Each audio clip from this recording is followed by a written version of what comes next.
नमस्कार साथियों, हमारा आप सबको पता है हिंदी साहित्य का इतिहास चल रहा है आदिकाल और सिद्ध साहित्य चल रहा है आदिकाल में। सिद्ध साहित्य में हमने जो मुख्य मुख्य सिद्ध थे वो सारे पढ़ लिए हैं और आज हम लोग देखने वाले हैं क्लास नंबर 29 है। और अगर आपको कोई भी चीज मंगवानी है हिंदी साहित्य का इतिहास जो भी है, आप व्हाट्सएप करें 9929261623 के ऊपर।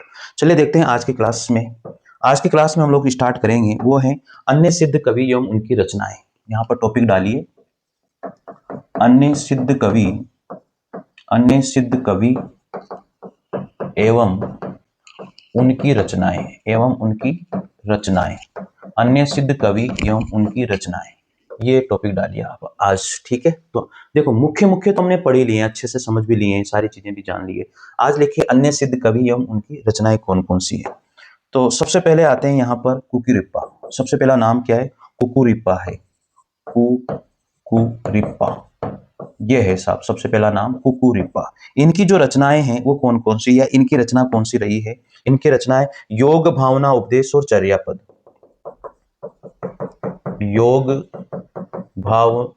योग भावनोपदेश और दूसरी है इनकी चर्यापद। ये दो रचनाएं जो है कुकुरिप्पा की रही है।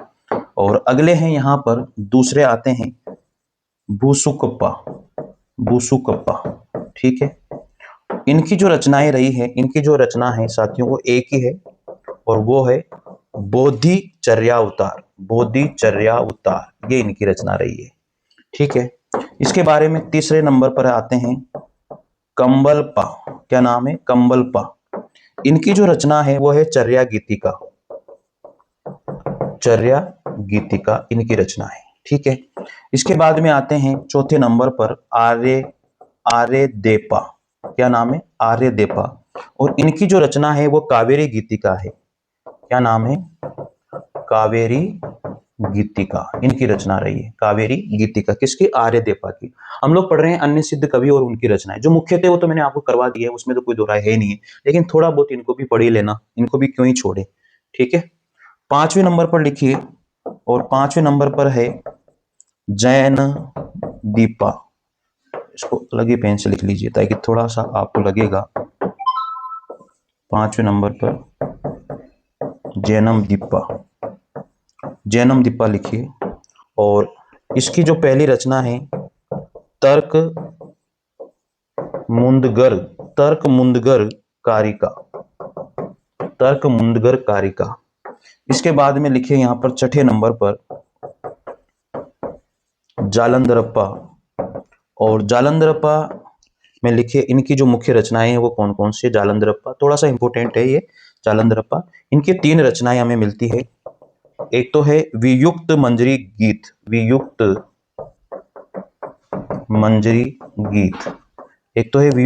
गीत, एक है हुंकार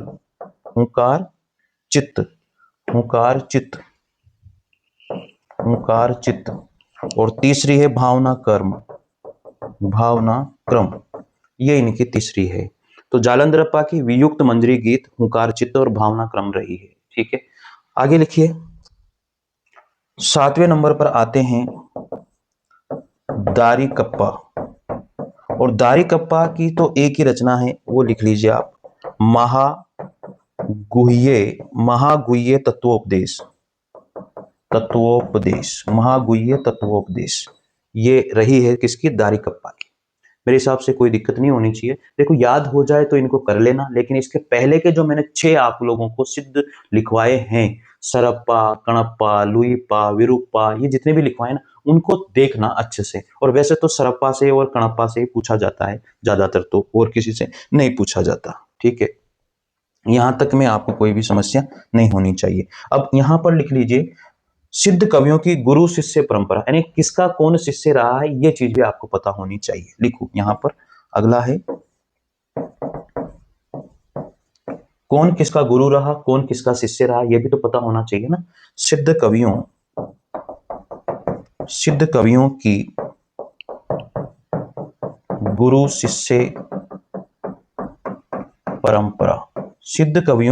शिष्य परंपरा क्या रही? लिखो यहां पर सबसे नंबर 1 पे लिखो, इधर तो शिष्य लिख लो और उधर लिख लो गुरु, ऐसे लिख लेते हैं, है ना। इधर तो लिखते हैं शिष्य ठीक है, और इधर लिखते हैं गुरु, इधर लिखते हैं गुरु, ताकि आपको समझ में आएगी चीजें। नंबर 1 पे लिखिए सबरपा, सबरपा। इनके गुरु का नाम क्या था? सरप्पा था, इनके गुरु का नाम था सरप्पा। ठीक है। नंबर 2 पे लिखिए लुहीपा, और इनके गुरु का नाम था सबरपा। ठीक है। तीसरे नंबर पर लिखिए कणप्पा, और इनके गुरु का नाम था विरूपा। क्या नाम था? विरूपा। एवं जालंधरप्पा, जालंधरप्पा, ये भी लिख लेना। ठीक है। चौथे नंबर पर लिखिए, चौथे नंबर पर लिखिए डोम्बिपा, डोम्बिपा। डोम्बिपा के गुरु का नाम था विरूपा। और 5वें नंबर पर लिखिए दारिकप्पा। सबके पीछे पा लग रहा है, सिद्धों में पा लगता ही है। दारिकप्पा के गुरु का नाम था लुहीपा। ठीक है। छठे नंबर पर लिखिए डेंगीपा, छठे नंबर पर डेंगीपा, डेंगीपा, डेंगीपा। और डेंगीपा के गुरु का नाम था लुहीपा। ठीक है। और 7वें नंबर पर हो जाएगा तिलोप्पा, और तिलोप्पा के गुरु का नाम है विजयप्पा, विजयप्पा। 8वें नंबर पर लिखिए कुकुरिप्पा, और इसका नाम हो जाएगा चरपट्टिका। इनके गुरु का नाम चरपट्टिका हो जाएगा मेरे हिसाब से। ज्यादा तो नहीं है वैसे, आपस में याद ही तो करना है। ठीक है, चलिए। कहां से लिया ये पूरा स्रोत मैं आपको बता देता हूं, लिख लीजिए यहां पर स्रोत। ये बातें कहां से ली हमने, ये भी आप लिख लीजिए, नहीं तो फिर आपको होगा कि सर ये कहां से लिखा दी। लिख लो, हिंदी साहित्य का आलोचनात्मक इतिहास, हिंदी साहित्य का आलोचनात्मक, हिंदी साहित्य का आलोचनात्मक इतिहास। और ये किसकी है? डॉक्टर राम कुमार वर्मा की। पता है ना आपको ये रचना किसकी है? ये ग्रंथ किसका है? डॉक्टर राम कुमार वर्मा। किसकी है? डॉक्टर राम कुमार वर्मा की है ये बात आपको ध्यान रखनी है। तो सारे लिखा दिया मैंने, सारे के सारे जितने भी थे, गुरु शिष्य। थोड़े बहुत याद रख लेना, जितने याद रह जाए। याद तो देखो करने पड़ते हैं, है ना, इसका कोई तोड़ कोई निचोड़ नहीं है। ठीक है, हो जाएगा मेरे हिसाब से। तो सिद्ध कवियों के गुरु शिष्य परंपरा में सबरपा सरप्पा के थे, लुहीपा सबरपा के थे, कणप्पा विरूपा और जालंधर रहे हैं। डोम्बिपा के जो गुरु थे विरूपा, दारिकप्पा के लुहीपा, डेंगीपा के लुहीपा, तिलोपा के विजयप्पा, और कुकुरिपा के चरपट्टिका। ये ध्यान रखना है आपको। ठीक है, आगे बढ़ते हैं। और ये सारी बातें जो मैंने ली है वो हिंदी साहित्य का आलोचनात्मक इतिहास से ली है, डॉक्टर राम कुमार वर्मा की ये ग्रंथ है, आप सबको पता भी होगा। चलिए आगे बढ़ते हैं हम इसी क्रम में और देखते हैं आगे। ये तो देखो याद तो करनी पड़ती है चीजें यार। अब इसमें तुम कहो कि सर ये याद नहीं होता, वो याद नहीं होता, याद तो करना पड़ेगा। बार बार पढ़ोगे तो याद हो जाएगी, इसमें कोई दोहराई वाली बात नहीं है। बस बार बार पढ़ो, ठीक है ना, बार बार पढ़ोगे तो याद हो जाएगी।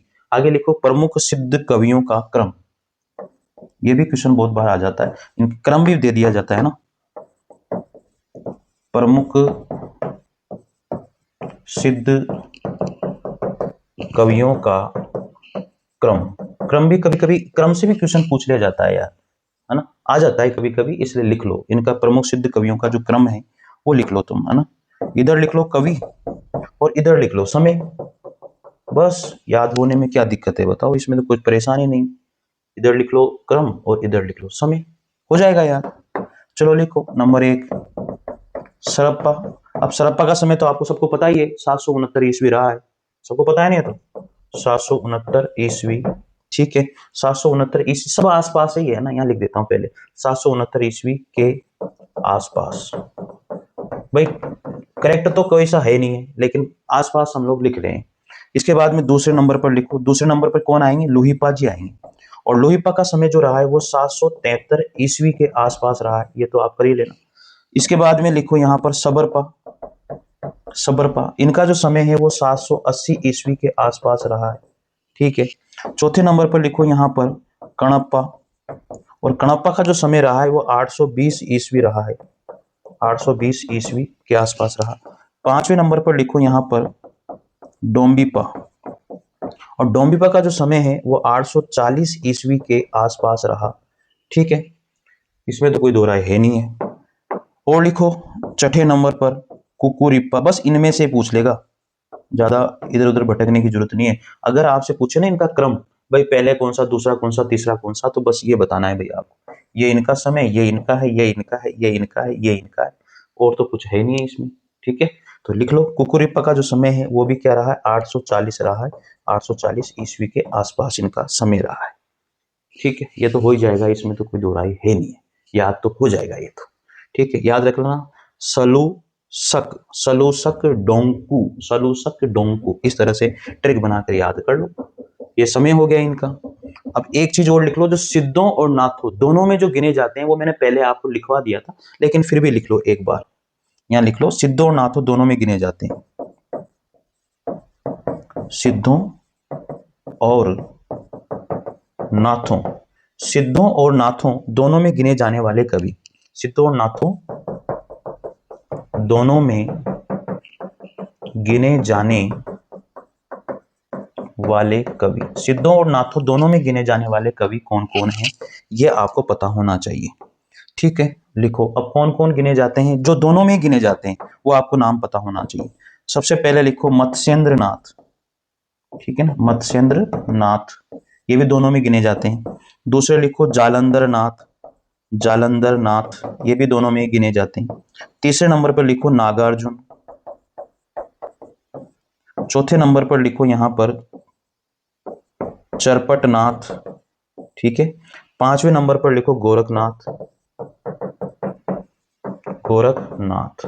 ये पांच जो हैं, मत्स्येंद्रनाथ, जालंधरनाथ, नागार्जुन, चरपटनाथ, गोरखनाथ, ये जो पांच कवि हैं, रचनाकार हैं, ये सिद्धों में और नाथों में दोनों में गिने जाते हैं। और ये क्वेश्चन बहुत बार पूछा गया है कि इनमें से कौन सिद्धों और नाथों में नहीं गिने जाते या नहीं गिना जाता, तो कोई भी एक दूसरा दे देगा, तीन इनमें से दे देगा, या फिर ये दे देगा कि इनमें से कौन सिद्धों और नाथों दोनों में गिना जाता है, तो तीन कोई दूसरे होंगे और एक इनमें से होगा। इस तरह का प्रश्न यहां से बन सकता है। तो साथियों, ये हमारा सिद्ध साहित्य आज खत्म होता है। सिद्ध साहित्य में मैंने आपका कुछ भी नहीं छोड़ा है, कुछ भी, सब लिखा दिया आपको, और पूरी ईमानदारी के साथ पूरा मैटर लिखवाया है साथियों। पूरे यूट्यूब चैनल पर आपको नहीं मिलेगा, ये दावा है मेरा।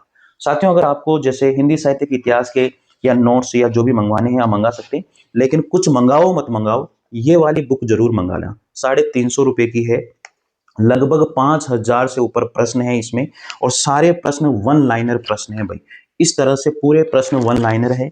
ये पूरा हिंदी साहित्य का इतिहास और काव्य शास्त्र सब कुछ कंप्लीट है, देख लीजिए आप इसके, ये इतनी मोटी है। लगभग 5000 से ऊपर प्रश्न है इसके अंदर।